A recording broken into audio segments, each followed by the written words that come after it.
Hello everybody and welcome back to my YouTube channel. If you like therian and furry content or just like arts and crafts, make sure to hit that subscribe button and the like button on this video. Now, without further ado, today's video is about why there are common theriotypes. There are obviously some theriotypes that you've seen a bit more heavily represented than others, so we are going to talk about why that might be. So first of all, I want to discuss an overview of what a therian is, just to make sure everyone's on the same page here. So, a therian is someone who non-physically identifies as an animal. That is the baseline definition of what a therian is, and that is the only real requirement, is that you non-physically identify as an animal. Now, this is not by choice, and this is not due to mental health reasons. This is just you actively viewing yourself internally as an animal. So, it can be a bit confusing when you say, what do you mean non-physically identifying? So I like to put it this way. When you look at yourself internally, like when you imagine how you are on the inside as a person, you usually see yourself, what your body looks like. You have this internal sense of self that represents you, exactly how you physically are. Now, for some people, that is not the case, and therians specifically view their internal sense of self as an animal, or maybe a couple different animals.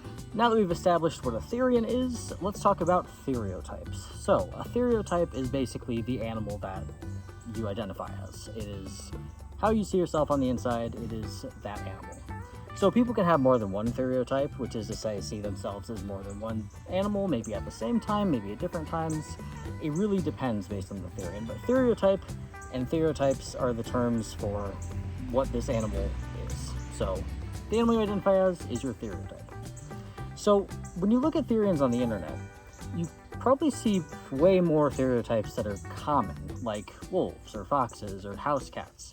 You rarely see things like lobsters or a specific kind of rodent or something. You hardly ever see ones like that. And you do see them. There are therians that are very, very obscure or not really popular, I guess, animals. But they're harder to come by. And believe it or not, I think there's a reason for this. Now, nobody knows for certain why therianthropy even exists or how it develops. See, if you're a psychological therian, you believe that therianthropy just happened to you and you developed it over time. And spiritual therians believe that it happened through past lives or swapped souls or things like that. So there's different origin stories for different therians as to why therianthropy exists. And there haven't really been any professional studies about therianthropy, at least not in the direction of why it happens. So answering the question of why are there common theriotypes is kind of complicated to do. However, I have a personal theory for why different theriotypes are more common than others. When you go on social media and look at other therian accounts, you'll find that there is a trend in theriotypes being either canines or felines. Now, you'll see theriotypes across the board, but the most common ones to see on social media are some that are wolves, foxes, house cats, and big cats, the popular ones like tigers and lions and cheetahs. Now, why is that? If therianthropy is this truly kind of personal experience, why are so many people experiencing the same theriotype?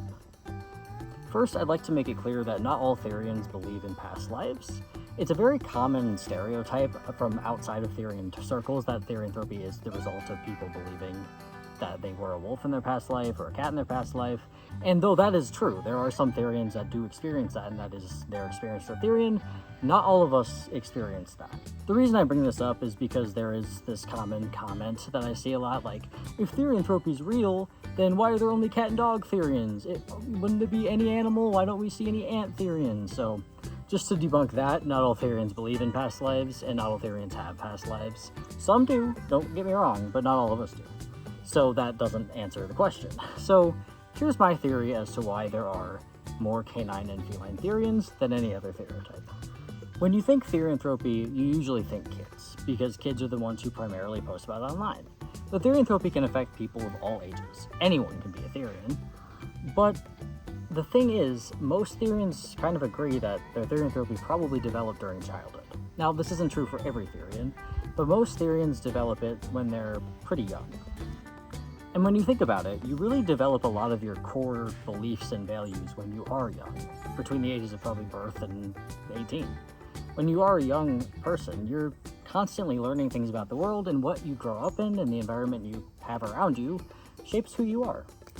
And when you think about what pets most households have, you usually think cat or dog. Typically when you're growing up and you like animals as an interest, your pets are going to be the animals you're closest to. They're the ones that you are most inspired by and the ones that affect you most as you're developing. So even if you didn't have a cat or a dog, you might have been attached to cats or dogs in real life. Cats and dogs are comfortable animals. They're animals that are close to humans because they're obviously domesticated.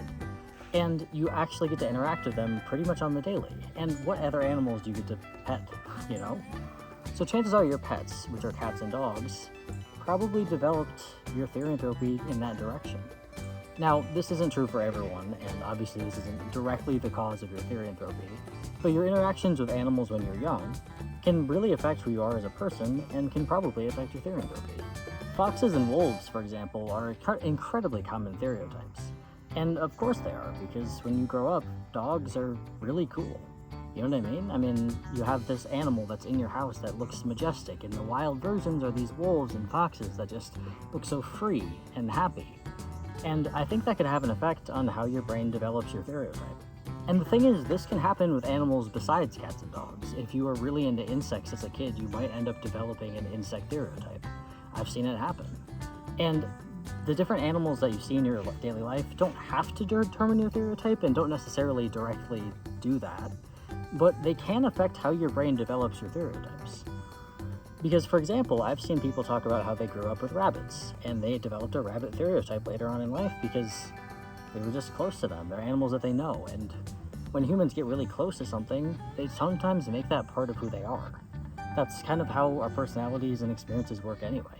I mean, you pick things up from your friends all the time, different things you say, different things you do. It would make sense that your theriotype is also built on your everyday experiences. So if you experienced a good kind of connection to snakes or lizards, and they developed really positively in your life, you might sort of identify that way later, or develop kind of a snake or reptile theriotype. So the same thing that happens with these cats and dogs and canine and feline theriotypes can happen really with any kind.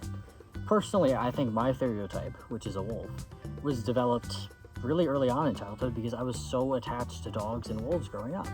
I would watch Balto on loop because I just loved, well, I guess the sequel, the one with the kids. When they had puppies, I would really just think about it and be like, wow, those wolves are so cool. And then later on in my life, I realized, yeah, I'm a wolf therian. And I think growing up, dogs and canines just were so interesting to me that they became something that my brain needed. And so my theriotype became a wolf.